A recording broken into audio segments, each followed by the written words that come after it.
Olá, concurseiros, tudo bem? Você sabe que mais cai na LDB nos concursos da área de educação? Se não, fique comigo nesse vídeo que eu vou te mostrar e vou te contar os principais pontos, os principais artigos e também, claro, como se preparar para os próximos concursos aí envolvendo a nossa LDB, ok? Antes disso, para aqueles que não ainda são inscritos no canal da Nova, clica aqui em se inscrever, curta, clique no sininho para que mais vídeos e informações como essas cheguem até vocês. Tudo bem?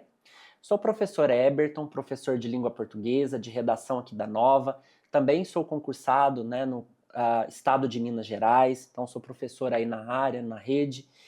E venho trazer algumas informações, então, aí para vocês, principalmente pensando nos próximos concursos, vocês que estão almejando aquela vaga em algum estado aí de vocês, né, numa área dentro de uma secretaria, dentro de uma escola. Então, saber um pouquinho mais da LDB, o que né, cobra-se nesse documento e também como se preparar, tudo bem? Fiz um material bem bacana para que a gente possa seguir e aí a aula acontecer para vocês. Então, o que mais cai em concurso público da LDB. Acho que primeiro nós precisamos da informação, né? Para quem vai começar ainda, ou até mesmo quem já está na área, se não sabe o que é LDB, eu coloquei para vocês aqui, ó, a definição. Então é a nossa Lei de Diretrizes e Bases da Educação, né, também conhecida como LDB, por isso que a gente chama, né, aí pela sigla. E é a legislação que define, regulamenta o nosso sistema educacional brasileiro. Então, assim, a educação do Brasil não sai do nada, sai a partir dessa lei de diretrizes e bases, né? Isso vale tanto para as escolas públicas, para as escolas privadas. Essa legislação, ela é criada a partir, né, da Constituição Federal, então ela é baseada na nossa Constituição de 1988 e ela reafirma o direito à educação básica até o ensino superior. Então, para as pessoas que desconhecem, né, quais são as regras, né, quais são os direitos dos alunos, como que define, né, desde o ensino infantil, depois o ensino fundamental, ensino médio, ensino superior, como que os professores, né, os profissionais devem trabalhar. Então, isso tudo é baseado na lei da Constituição Federal, que virou LDB, para que a partir daí, então, a gente consiga ter uma base para nossa educação brasileira funcionar. E é a partir disso que estados, municípios, né, e a nossa federação utiliza para a criação aí dos, né, decretos, para outras leis que vêm a partir da LDB. Então, para um concurseiro, é importante saber, né, como rege, quais são os principais artigos, o que mais cai envolvendo a LDB. E aí eu coloquei para vocês, concurseiros, aqui os 4 principais artigos, vejam bem. Então, não que outros artigos não vão ser contemplados, mas eu fiz uma pesquisa, né, retomando aí outros concursos aí de várias regiões do nosso país, né, e principalmente o artigo 3, né, o terceiro, o quarto, o 13º e o artigo 26 são os principais, né, que são abordados nos concursos aí pelo nosso país. Cada um deles traz ali um norteamento específico. Vamos ver cada um deles agora. Por exemplo, o terceiro é o que estabelece os princípios que regem o ensino, como igualdade de condições de acesso e permanência na escola. Então, por exemplo, esse número 3 aí, né, o terceiro, ele vai, dentre outras questões dele, ele vai ver o acesso do aluno à educação. Então, por exemplo, por isso que a gente tem um conselho tutelar que vai, de alguma forma, proteger a criança para que a criança, né, consiga ter acesso à escola. Vamos supor que em uma determinada situação, criança pare de frequentar a escola. Então, baseado na LDB, a escola, né, não consegue ter acesso com a família, ou já acessou a família, né, o menino não volta para a escola, a escola ativa o conselho tutelar que vai de alguma forma averiguar, vai apurar, né, e ver o que está acontecendo para que esses alunos voltem para a escola. Então, pensando nessa permanência do aluno. E também na discussão, por exemplo, da evasão escolar. Quando chega no ensino médio, o número de evasão é muito grande. Então, é necessário que na educação básica esses alunos permaneçam, né, frequente as aulas do ensino inicial lá, né, dos anos iniciais até o ensino médio, que faz parte da educação básica. E aí por isso que, por exemplo, hoje existe o pé de meia, né? Muitos alunos de escolas públicas, né, para que eles não evadam a escola, é um programa do governo federal, ele vai lá, se inscreve, se ele já tem Bolsa Família, se ele está lá inscrito no CadÚnico, ele consegue então ganhar um valor por mês, né? Se eu não me engano, tá em R$ 200. Esses R$ 200 ele recebe todo mês. Se ele faz o Enem, ele recebe mais 200. Se ele é aprovado e permanece na escola de um ano para o outro, ele acumula R$ 1.000. Então o Pé de Meia é um dos programas que vai ajudar esse aluno a permanecer na escola. Veja, tudo isso favorecendo e pensando nesse artigo 3º. O próximo artigo é o artigo 4º, como nós falamos, ele define o dever do Estado em garantir a educação básica obrigatória e gratuita. Então veja, por isso que nos nossos estados, nas nossas cidades, né, nós temos escolas particulares, mas nós temos também a escola pública, porque é de obrigatoriedade do Estado fornecer essas escolas, e as escolas precisam oferecer os 200 dias letivos para os alunos, seja escola pública ou escola privada. E é esse artigo que vai então dizer que é de responsabilidade de cada estado, de cada município, ofertar todos os anos, todos os módulos para que esse aluno então saia pelo menos do ensino básico, né, consiga concluir o ensino básico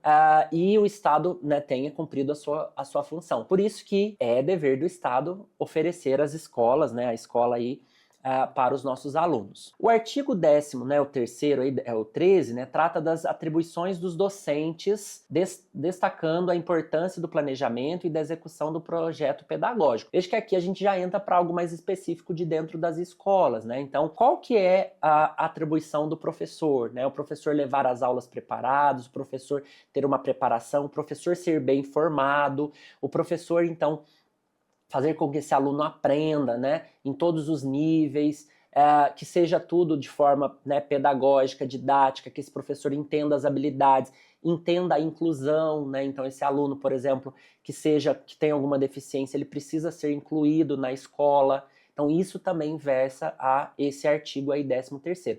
Claro que não se esgota somente nesses exemplos que eu estou dando a vocês, por isso que é importante a gente estudar a LDB já de antemão mesmo, baseado no concurso que eu quero, ou até mesmo quando você fala assim, eu acho que o ano que vem, né, já foi autorizado, vai ter um concurso na minha cidade, no meu estado, então já começa desde já a estudar esses artigos. É de suma importância conhecer a LDB. O último, que é o 13º já foi, né, que é o 26º, ele aborda o currículo da educação básica com foco na flexibilidade curricular e na integração de temas transversais. Gente, é aqui que então a gente vai ter, por exemplo, essas disciplinas novas criadas no ensino médio, né, a ideia do transversal, às vezes você tem que hoje é obrigatório no ensino médio, né, a disciplina de projeto de vida, é aqui que versa, por exemplo, as grades curriculares, né, trazendo português, matemática, né, química, física, biologia, pensando no ensino médio, mas nas séries iniciais, né? Pensando talvez ali em história, geografia. Então, como esse currículo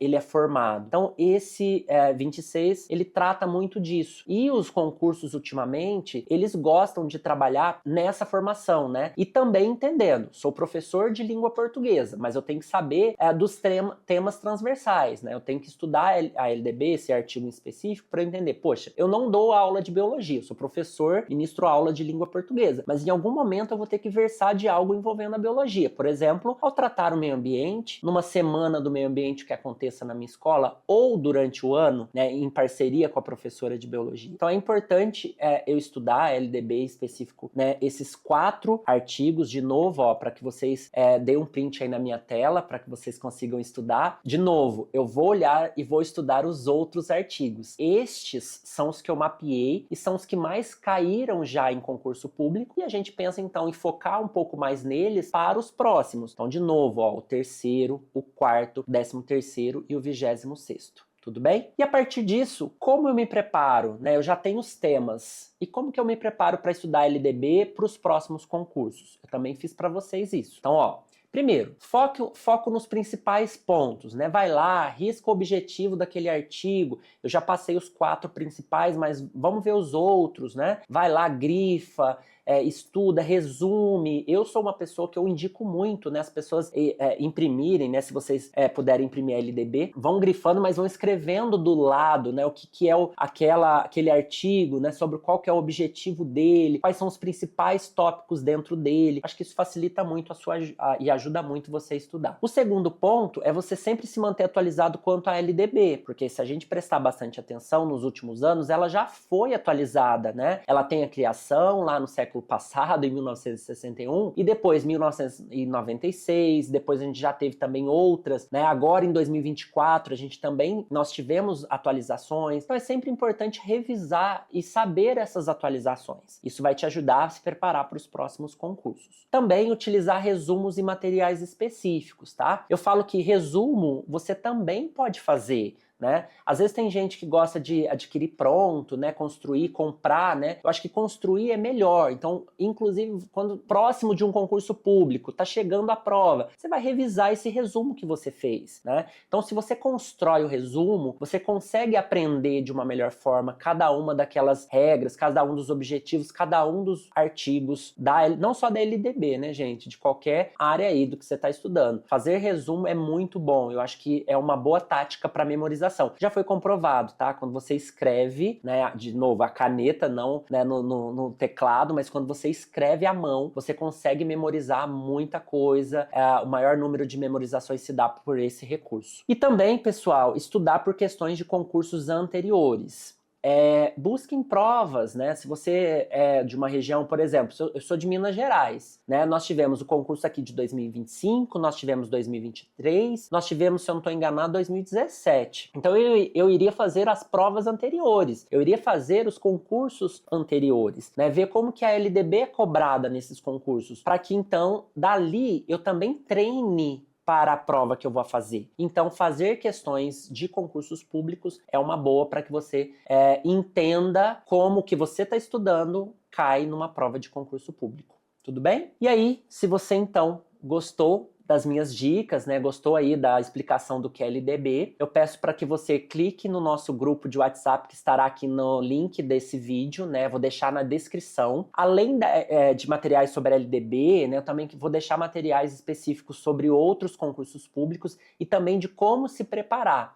Eu acho que com isso eu consigo te ajudar a estudar, enfim, se preparar já para os próximos concursos que virão por aí, tá bom? E aí eu despeço de vocês desejando então uma boa prova aí de concurso público para quem vai fazer os próximos concursos, né? A gente vai ter a CNU acontecendo, a gente vai ter um monte de concurso público acontecendo aí já em 2026. Então, eu desejo um bom estudo da LDB e também boas provas aí desses concursos, tá certo? E a gente se vê numa próxima. Muito obrigado.